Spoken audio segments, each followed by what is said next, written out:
around EUC for a while, you probably know Chris. He was here with his community hat on today. Not his vendor t-shirt. I'm sure he might get a mention or something.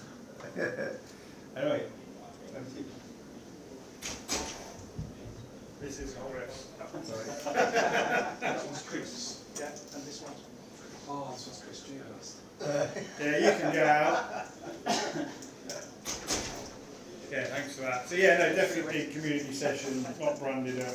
As it says on there, EUC Survivor stroke fanboy. The Survivor thing is more reference to the fact that I spent 12 years at VMware. EUC now on this went through the Broadcom stuff. We can talk about that over a beer, because there's lots of rumours that I always hear, but I think that's not quite really what happened. But yeah, look, huge fanboy, been in the industry for, thought about this on the way up, it was quite scary, almost 30 years. I didn't go to university, so I'm ahead of a few other people my age. I'm not as old as maybe I look. And I'm just going to try and take it on a little bit more of a jovial history, EUC, and what I see is some of the challenges we've got as a community of not getting the right or relevant conversations at the right or relevant levels. Sometimes why we always don't get the punch we ask for some of the stuff that we do. Whether it resonates or not, it's kind of up to you guys. And I hope you like TV and movies, because literally every slide is referenced in TVs and movies. And yes, I did use AI to help me. Are you AI now? Yeah, I know. So everyone recognise these two guys? Yeah? I think we can all resonate, right, with the guys in the basement. EUC doing everything and never quite getting the credit, getting the credit for nothing. So who's heard this, right? EUC, that's a service desk, right, in terms of the perception, in terms of dismissal. Users are our most important asset, right? I hear this one a lot, and then normally followed by a hiring freeze and trying to reduce headcount. And self-service removes the need for EUC, right? Because it's just all going to do it. AI even more so, right? Just going to take care of everything. We don't need end user computing. It's just all simple and automated now. Some of the pictures aren't quite right, as you'll tell. I think it did a pretty good job on the first two. I'm not sure it quite did a good enough job on Jen. So, again, show of hands, who's kind of heard comments like this over the last 6 months in terms of, where people, and it's scary, right? And the old adage of if we try turning it off and turning it back on again, right? Yeah, exactly, right? So what has the EUC team ever done for us, or what did the Romans ever do for us, if you remember the life of Brian, right? People's front of Judea, right? What people think we do. And this isn't just in our industry, this is thinking about friends and family. I don't know, Chris, he did something with computers. My printer breaks, or more commonly now, my Wi-Fi breaks, I ring him. Or I can't get AI to do something for me, I ask him to do it for me, so I become AI's bitch. Can't we just automate that, right? And to be fair, we do perpetuate some of those myths as well. I tend to not tell people I'm in computing because I don't want them to ask me to fix it in Wi-Fi. What we actually do, right, so as we start to see zero trust, identity at scale, business continuity, AI readiness, employee experience, there's loads, right? And some of this sits in different departments as well, but it touches end user computing. As it says there, so much more. The gap between these two things is the problem.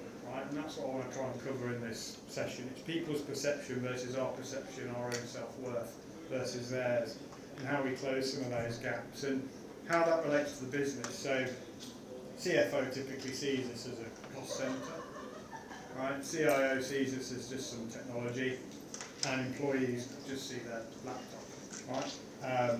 EUC teams sees the entire digital experience. And this isn't a session about DEX, just so we're clear. I have very strong opinions on DEX. I ran the DEX go-to-market for 3 years at VMware. It's not about DEX in the way that we all think about it. So, different lens. So, one of my favourite franchises, actually Wizard of Oz, from a perception versus reality, and everything about that entire franchise, including the later prequel films, right, the musical, is perception and reality. right? So they only see the magic, you built the machine, right? When everything works, nobody notices you, right? Also means you don't get any budget. When everything fails, as you were saying earlier, or you deliberately turn it all off, right? Everybody notices. User clicks join a meeting, right? They see a button. We see, in this case, 12 invisible things that happen. And if any one of those breaks, right, you get poor user experience. And it's about not necessarily exposing this, because this is, you know, TMI, RTFM, you know, it all gets a little bit annoying, boring, but it is about exposing the value. Think about it in a different way, right? Doctor Who fan. Different doctor, different era, same mission. So 1990s, you could go back a little bit further, but I think EUC really started to come out there. I mean, I started with AS400, screens, BNC, dumb terminals. Technically end user computing, technically virtualization. Power virtualization, right? PCs arrive, networks are slow, users need help, right? 2000 end user computing really starts to come out. More users, more apps, more complexity, start to scale. 2010s, mobility, virtualization, workplace goes anywhere and we start to adapt. Then we get into this modern workspace and DEX kind of era, post-COVID, cloud, identity, employee experience, right? And then what next, right? And as my wife pointed out, yes, there are some doctors missing. It wasn't deliberate, it's just, you know, OpenAI isn't that great at always remembering everything that you prompted it with. But we're into AI, automation, employee lifetime value, which I will talk about, and how we build stuff for the future. Question for all of us is, has the narrative kept pace with the work? Right? Have we actually matured as we've gone through this journey? Or have some of you got a bit like me, which is, as a fanboy, get a bit bored of it, get a bit frustrated by it, just kind of reside on, yeah, just is what it is. Technology has evolved enormously. At the same time, it also feels like it hasn't really changed at all. Right? We talk about this revolution. It's not evolution, it's revolution. This stuff just comes back round again. And we kind of have to slap ourselves around the face and think, actually, this is slightly different. This is enough to get excited about. 4 eras, one constant, same like Doctor Who. EUC is the team that connects the human being to technology. And that's what I've kind of always thought, right, is 30,000 foot view. We're there to connect people to data, right? And until the matrix happens, right, that's not shoving them in the machine. That's typically through some sort of application over some sort of network that needs to run in some sort of OS, whether that OS is the browser or a Windows OS or Linux or whatever. Typically what we do. There's a lot of detail that goes into that. So just talking about a bit of history, right? And again, keeping the movie theme. Outbreak, in this case, well, COVID, right? So March 2020, governments close offices across the world, been days of each other, right? Every knowledge worker on the planet stays at home. No blueprint, right, for how we respond to that. Never really happened before at that level. Other stuff that was going on in our personal lives, let alone our work life, trying to keep the lights on. But we sprang into action collectively, right? Whether you were a device guy, whether you were an apps guy, whether you're a desktop guy, whether you're an infrastructure guy, everyone kind of pulled together to deliver something so that business could just keep operating. People could still do stuff. And in 72 hours, we effectively saw 10 years of transformation that some of us have been talking about businesses doing, you know, just happened. And it carried on, right? Made the impossible routine. The business kept working. It was a great result, right? And then what happened? Remember this guy, Ace from Red Dwarfs? Maybe get brought me back for breakfast, right? We did a great job. We saved the business. All hands happened. CEO said thank you. Recognition was genuine, right? Went through that recognition peak, crisis passed. Then we got into budget meetings, returning.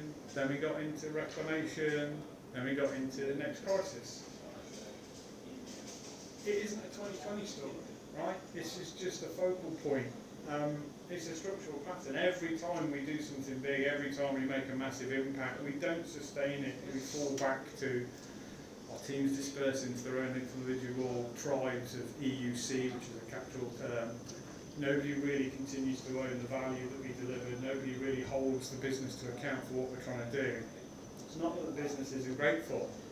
It's that we've never built the permanent infrastructure to have the narrative that talks about what we do between the crises. And there's no wolf at the door, right? Everyone knows the Three Little Pigs story, right? Everyone goes and buys the straw house, right?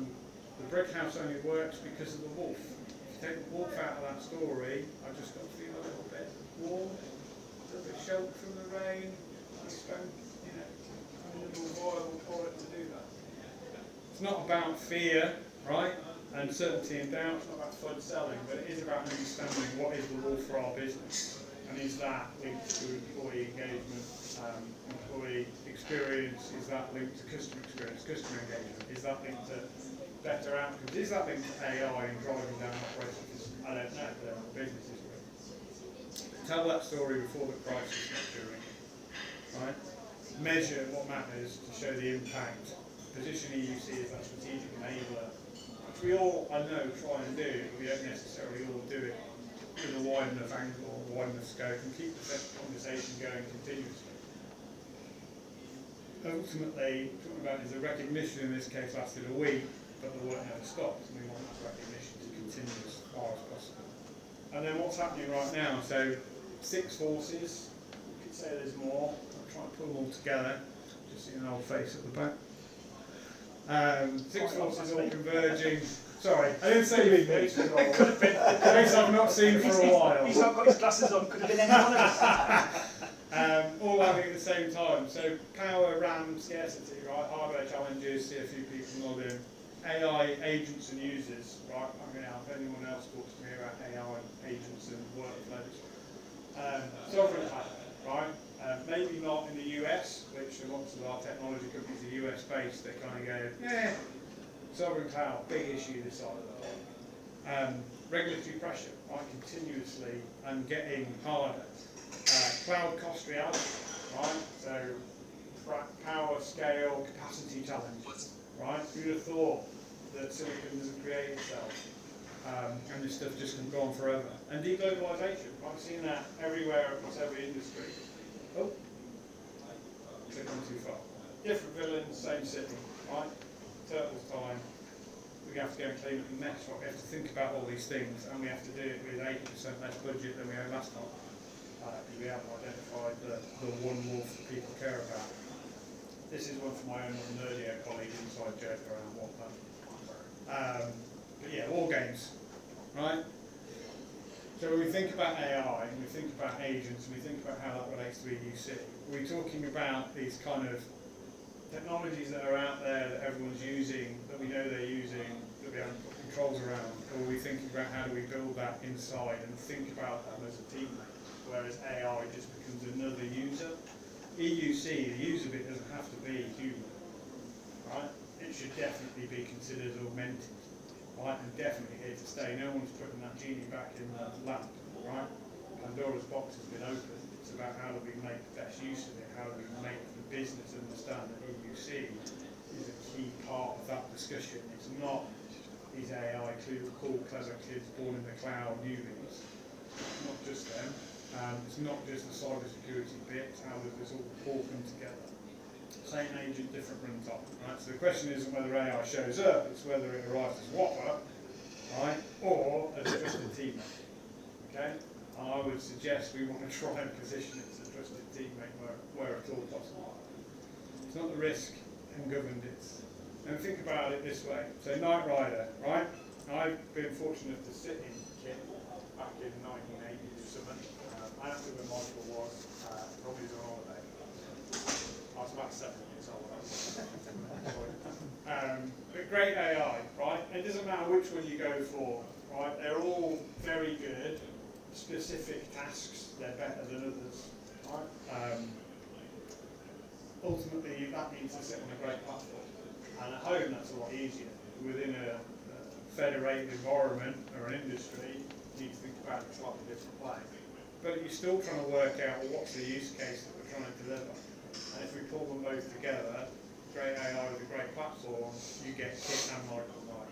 Right? The film is not about the car, the film is not about the person, it's about you two working together in tandem. And together you get that faster working, more accurate, more reliable, more secure, more productive, more empowering vision of the future. Again, letting the business know that you are definitely part of that conversation. It's not a conversation that we should have outside of end user computing being done. Let's get through it. So right AI with the right platform, ultimately real results. So think about it being partnership. And then anyone seen Moneyball? Like, we're jumping a few generations. This is one of my favourite more modern films. Not because I like data, but just the fact that they thought about things in a different way and what they were able to achieve. So Billy Bean effectively gets his scouts around the table, they start thinking about what they need to do, right, same as we do in terms of, if you've got the question, how do we build a faster, cheaper, more powerful desktop, right? We think about all the things you have to measure. We think about employing decks. We typically have a whole load of things that we try and measure to equal experience. What Billy Bean did was say, well, we're not trying to win games, we're not trying to help players win games necessarily. If we keep asking the why, being the most annoying 5-year-old in the room, Ben can attest to all like the fact that I'm probably the most annoying 5-year-old in the room. We're trying to help people do their best work. Right? And if we think about it a slightly different way, and we think about what they want to get out of it, right? We're not trying to buy players, we're trying to win games. Right? We're trying to think about it in a different way. It's the ultimate goal. Nobody wakes up wanting a cloud desktop. Neil, your business may think that, right? But they actually wake up wanting a great day at work, don't they? Right? I challenge that a little bit. I don't necessarily wake up thinking any of that. But when I go to work, I do want a great day at work, right? I don't want a crap day. And ultimately, we don't want to optimise the technology, right? We want to optimise the outcome.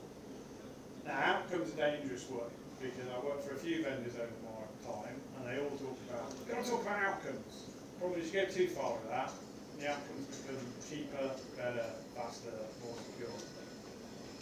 Okay, well every vendor can say cheaper, better, faster, more secure. And so they all sound the same in commoditized. So you need to understand what is better, cheaper than what, faster than what, better than what. Right? Think about choices and options. Right? It's not about desktop, it's not about apps. It is about people, right? Or users, and these people can be working with AI. And you'll remember clerks. Yeah, a couple of people, it's a little bit more, not mainstream, but you know, I like this quote. I used to say this when I was in help desk, similar thing anyway, it wouldn't be fucking customers, it would be fucking users.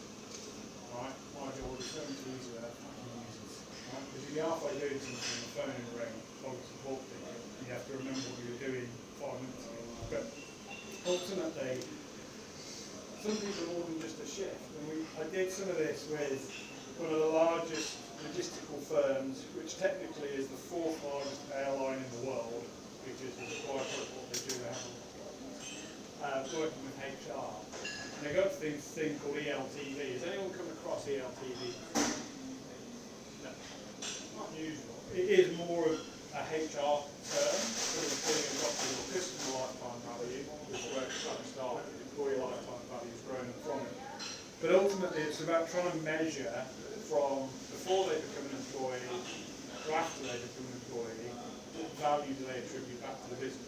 And then what can the business do to make sure that is maximised as much as possible? So before they join, there's no value being derived, but there is a cost, right, in terms of recruitment, onboarding, and then for the first period of time, they're not productive, they're not fully productive, so it takes time to ramp them up and make them productive. And at that point, you reach the peak.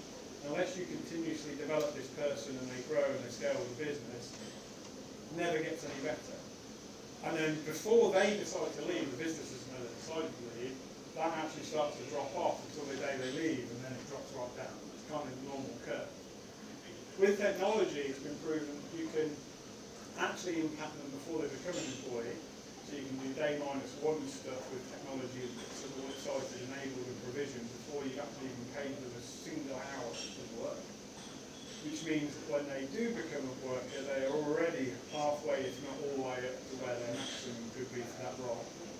And then even when they decide to leave, hopefully they leave more on a positive note than a negative note, and you think about them as alumni. And therefore you can potentially rehire them later, or you can use them more in the customer lifetime value scale. It's quite an interesting topic, more than happy to have further discussions about it, but it's a different way of measuring things beyond productivity, right? Which I often get when trying to build, when I get asked to build an ROI or a TCO calculation, there might be a productivity or uptime. Right? Where the metrics that EUC or technology tries to do typically turn to the LTV. But ultimately, if we can increase them, right, it's a bit of a joke about letting them play a mixed tape with respect to time off and stuff, but anything we can do to positively impact the LTV becomes a board level conversation, right? You are directly impacting what the business is thinking about doing, and technology has a much bigger role to play in that than it ever has done before. And as a result, if you link that EUC is there to deliver and connect people to technology, EUC should be at the heart of that conversation. And so when we're asking for money, if we're linking that to employee lifetime value, it should become a simple conversation.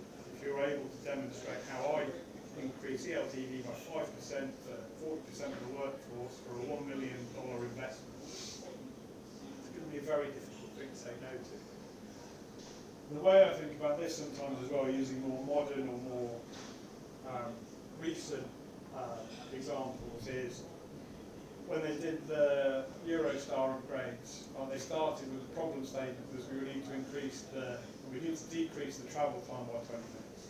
So they spent $6 billion on engineers spending time to reduce the travel time by 20 minutes. Now each way it's 40 minutes. It would have cost them $1 million, roughly, to put better Wi-Fi in on the train. And actually when you asked the people on the train, did they actually care about the extra 20 minutes? Not really. They would have been better served by providing better Wi-Fi on the train. It would cost them less and increase the customer lifetime value dramatically more. It would have been a better investment. So it's just about trying to frame things in a different way. Ultimately, it is still about showing them the money, right? But even that, I'm assuming you've all seen Jerry Maguire, right? Even when he's having this conversation about showing me the money with Cuba Gooding Jr., he's not talking just about money, right? What he has actually established with Cuba Gooding Jr. is what is valuable to Cuba Gooding Jr. Yes, it is money, but he links that to why with his family and his kids and the fact that he's coming to the end of his career, and he starts to get into the personal reasons as to why the money was so important, which then brought the two people together. But it's about changing those conversations. So the old answer to the CFO, who cares about financial impact, might have been we deliver 99.9% of the time. I mean, I look at it and go, boring. We did 2,300 tickets result, boring. Right? If you change it around and talk about the ramp time reduced, the retention improved, the salary cost, hiring cost, revenue productivity improved, you can attribute numbers to that, they're going to be a lot more interesting. CLO, service is stable versus we're removing barriers to productivity. Satisfaction score is 4.2. We've got a better digital experience in how they drive retention, right? And we can actually put metrics on it. Some of this stuff is fairly logical, it's just we're not having these conversations often. And the CISO, patch compliance versus AI governance, 47 scans versus audit ready, risk reduced. Right? Ticking those boxes, making their life easier. They're the things that really move the needle. Ultimately, they're the things that allow you to link to the business in a more personal way and allow you to do the show me the money piece. Coming to the end. Again, a little bit more modern. I am a fan of musicals with advanced Brett Showman. Brett Show's already started, right? So what we need to think about is how do we quantify the outcome and put a number on it? How do we translate that into a business outcome that we represent? And then how do we present that? How do we put that on a slide? How do we deliver that so that when we are asking for that budget, when we want to do something that we just think we won't get sign off for, it's more likely to be done because we've spoken the same language as the business without geek. Right? I've always said I'm a geek who doesn't mind asking for money. I now work for Nerdio, so I need to change that to I'm a nerd who don't want to ask for money. But the same still applies, right? If you don't tell your story, ultimately someone else will.